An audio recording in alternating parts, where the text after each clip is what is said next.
Okay, part 3, here we go. This guy has been in about an hour and a half, so I'm gonna open it and see what's going on in there.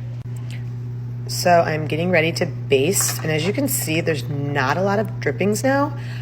Sometimes certain turkeys are juicier than others. It is still early, and there's enough to baste right now. But when I open it up again in a half an hour, if there's not any more drippings, I'm gonna add some bone broth to mix with what's already in here. But for now, it looks pretty good, and I'm cover up and see you in a half an hour.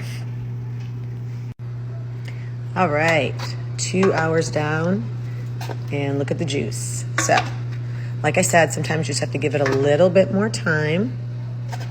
I gave it about 45 minutes. Just gonna baste it. And I'm still gonna keep the cover on for maybe another half an hour. And then we'll take it off and baste a little more often. But it smells incredible. Okay, so I always like to check the temperature. It's about 155 now, so I think I'm going to slow down the cooking. I did take the cover off. It's getting nice and brown. I'm probably going to rotate, and I'm going to show you the absolute best part of cooking a turkey. See that right there? That's the stuffing, and that's for the cook. Okay, this by far is the best bite of the day.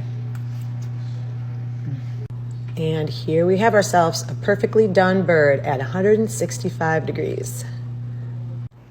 So I put my turkey on a platter, and I'm gonna let it rest for about 20 minutes without being covered so it doesn't cook any further inside.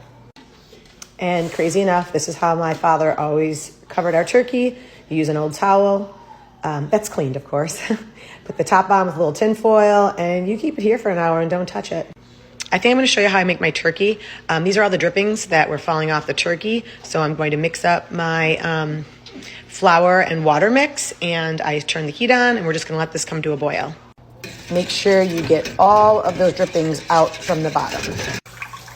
So all I do is add some flour to a cup, and then drizzle the water until you get the consistency you want. And make sure you get all of the flour mixed in.